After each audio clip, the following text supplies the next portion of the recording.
Hey guys, welcome to a weekly story time. If you like these story time videos, give this video a like, leave me a comment, let me know what you think down below, and subscribe if you're not already. All those things really do help us out here on YouTube. And if you want to help support us continuing to do what we do here, the best place to do that is over on Patreon, so link to our Patreon is down below. On this week's story time, I want to talk about a situation that happened last week, what the outcome was, and what we plan to do moving forward. So last week was an off week for Coda and I, to be completely honest. We had a lot of miscommunications that happened and just a lot of unsteadiness in our roles and in our relationship. And it led to some really big conversations that were very necessary conversations. And it also led to some discipline. So I wanted to kind of talk through everything that happened and why, and kind of what we plan to do moving forward to avoid this from happening again. So the week before last week, he was really steady in his role. He was feeling really confident. He was starting to lead in a way that just exuded strength and leadership and confidence, and it just felt really comforting as his taken in hand to know that he had direction, that he had confidence, that he was very sure of himself, he was very authoritative, he was very direct in how he was giving direction, and it was really nice and it was really comforting. And I started to really lean into my role in a new way that I hadn't before. And Koda's always been very confident in his role, at least for the last year and a half to 2 years. He's been really confident in his role, and that has just grown and grown and grown. But this was just kind of a new level of confidence, and it just kind of happened very suddenly. And it was really just kind of a really awesome thing to see, to be completely honest, because I just saw this new level of just kind of drive within him, and it was just really felt very good. But I think that because this change happened so suddenly, it started to create doubt within Coda, and he started to feel unsure of himself. He started to feel uneasy with this new level of confidence that he was exuding. He wasn't sure if this was really authentic to how he wanted to lead our home, how he wanted to lead our relationship, and he started to doubt if the decisions that he was making were the right ones, despite the fact that I was feeling much more submissive, despite the fact that we had more harmony in our relationship, and despite all of the good things that were happening between us and within me. He really started to just let that doubt kind of take over and set in. And he started to become more unsure of himself. He started to, hesitate in making decisions. He started to kind of second guess himself. And all of those things created uneasiness within me. And it created some unsteadiness in our relationship. I would love to say that I responded so wonderfully and just so supportively, and I came to him with concern because that would have been the right thing to do, but that's not what I did. I allowed his self-doubt to create confusion and uneasiness within me, and I allowed that to take the form of trying to take control in the relationship again, because I felt like there was a lack of control coming from Coda. And I think I've said this before, if not in a public podcast, in our post shows, I've talked about how women are really good at filling in the gaps. And so when we see something that is lacking, we are so good about stepping in and trying to fill that void. And that is what I was doing, but I was doing it in a very unproductive way, and that's completely outside of my role anyway. It's completely inappropriate for me to try to do that regardless of what Coda is doing. It is still very inappropriate for me to try to take control or try to exude any type of leadership in our relationship, because that is just completely outside of my role. And the more kind of I started to push back against him, the more miscommunications we had, the more unsure Coda became of his own role and of his own leadership. And it all kind of came to a head when we were having a conversation and things went completely sideways. I remember that Coda was trying to communicate something to me. I completely misunderstood him. I thought he was communicating something else. I got my feelings hurt, and it was a conversation that it was necessary because it led to growth. But the way I handled myself was completely inappropriate. I was pretty disrespectful, to be completely honest. I wasn't yelling. I wasn't calling him names. I wasn't blaming him for anything, but I was not speaking to him in a soft, submissive way. I was very much taking a tone of aggression, and that's not acceptable, and that's not how I want to treat my head of household, and that's not what he deserves. The conversation that this ultimately led to was a conversation where we were able to reflect on what had been happening that week, and we were able to reflect on the contrast between that week and the week previous to it, where I did feel so secure and he seemed so confident. And he was able to express to me that he was having these self-doubts because he wasn't sure that the level of just confidence and just the level of assertive leadership that he was exuding, he wasn't sure that that was what was right for our relationship. And I was able to assure him that it really was. It was good for me from the standpoint that I responded so positively to it. I had no negative connotation to how he was leading. I had no negative response to how he was leading. It felt really good to me. And I wanted to give him that assurance that if he was worried that it was coming off as tyrannical, if it was coming off as, dictating, if it was coming off as any of the things that he was fearful of, that was not the case. And I think that it really helped him be able to kind of reacclimate into that level of assertive leadership again, to hear me say that. Because just because our head of households are in charge and we do expect them to be confident, to be steady in their leadership, doesn't mean that they don't need to hear from us that this is what we want, that this is good for us, and that we recognize the positives in how they are leading us. They need to hear that. They need to be reassured sometimes. And I think that that's definitely what Coda needed in that conversation.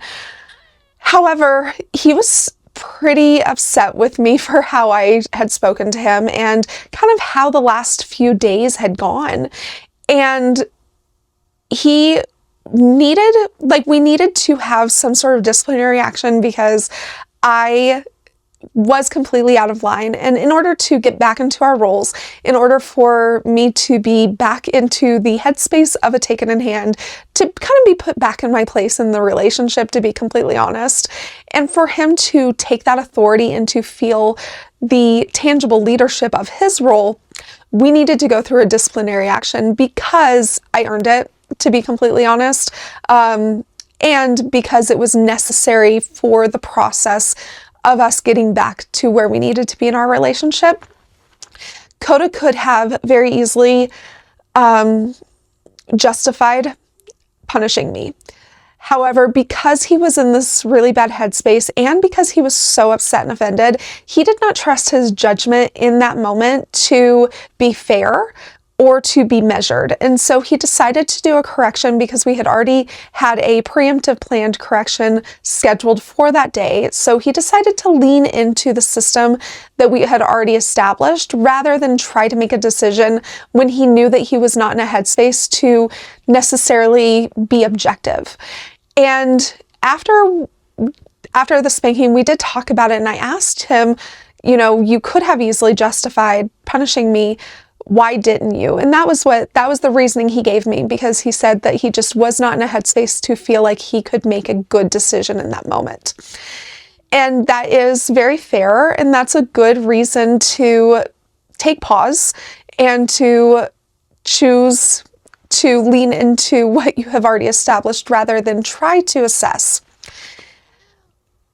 So during the spanking, he used our leather paddle. He also used a leather strap. And those implements they're good from the standpoint of they're very effective, but they're also good from the standpoint that they can be used with a lot of force without causing harm or damage or real injury.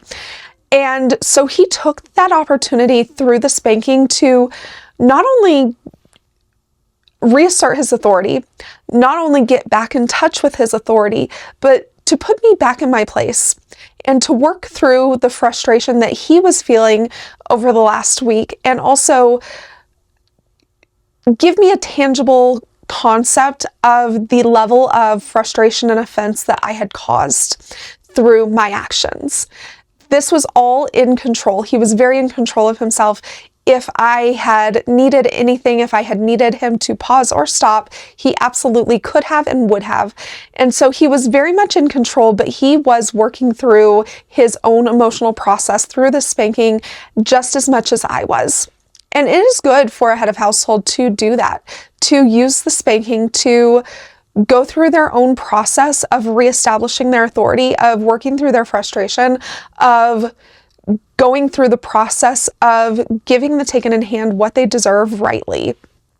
Now, let me just clarify that frustration and anger are two different things. If a head of household is actively angry, and when I say angry, I mean that they are out of control, they cannot, if they start, they wouldn't be able to stop, that sort of thing, that is when you should delay spanking until you are within control of your actions and your emotions.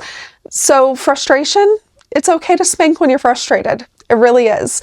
And in many cases, especially this one, I would say, it's even makes the spanking more effective if you have a level of measured frustration. But again, you have to be in control of yourself, and you have to make sure that you are in control of the situation. And he absolutely was.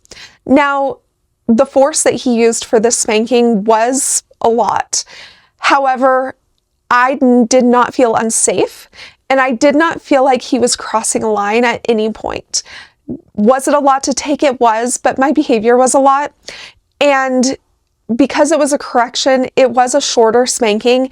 And because I knew that I actually deserved a longer spanking, I deserved a punishment, I had not fully worked through my emotional process because the time for correction just felt a little short.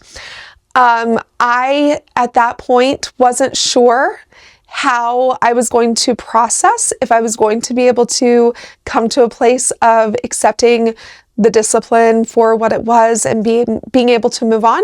Because for Coda and I, he does allow me to ask for more if I need more, because spanking is for corrective action. It is for him to decide what he feels I deserve, but it's also for me to process and move on. Now, it hasn't happened in a long time that I didn't feel completely resolved by the time the spanking was over. Typically, what he decides is sufficient, but if for any reason it isn't, I can ask for more. And I wasn't sure if that was going to have to happen at this point, because I didn't feel quite resolved, because I felt like a lot had happened between us. My behavior was definitely a lot, and I wasn't sure if the spanking felt sufficient to work through all of those things and feel resolved and ready to move forward and ready to move on from this situation. So after the spanking was over, he sent me to the corner. I was in the corner. I was processing everything that had happened, processing the spanking. He gave me time to do that. Once I was in the corner for a few minutes, I was able to start to process and come back to being resolved and feeling that resolve within me. And so I was so thankful that I did not have to ask for another correction or more after corner time was over. After he called me out of the corner, we were able to come together. I felt completely resolved. We were able to talk through kind of what had happened, kind of come to a conclusion from the situation. After everything, after the spanking, after corner time, after aftercare, once we were completely back into our roles again, we did sit down and we talked about what we need to do to move forward in a positive way. I was able to express what I needed from his leadership, how I really did need him to be assertive, to be directive, to be very just self-assured in how he was leading. And he took that opportunity to kind of re-emphasize our rules and our standards, add new rules and add new standards, and we were able to kind of start the week with this new resolve and this like new level of commitment to our relationship, to each other, and to the standards within our relationship. And it's been really, really good so far. I really have just really enjoyed this week and how just steady I have felt, how secure I have felt, knowing that Coda is paying attention. He is offering oversight. He's being very decisive, very directive. And I have been meeting all the standards that he set into place because I feel very supported by his leadership and by the level of confidence that he is exuding. So hope you enjoyed that story time. That's kind of how everything ended. That's how everything's been going so far. I have not earned a spanking since then. I have met all of the standards, both new and old, and things are going really, really well for us at the moment. So I'm so happy that we are in such a positive place in our relationship. And unfortunately, growing pains happen. And as much as I wish that I would have responded differently, that I would have responded more appropriately, that I would have offered support and submission rather than the inappropriate response that I did have, I am really glad that we went through that situation so that we could get to where we are. So I hope you liked this story time. If you did, let me know down below, and we will talk to you next time.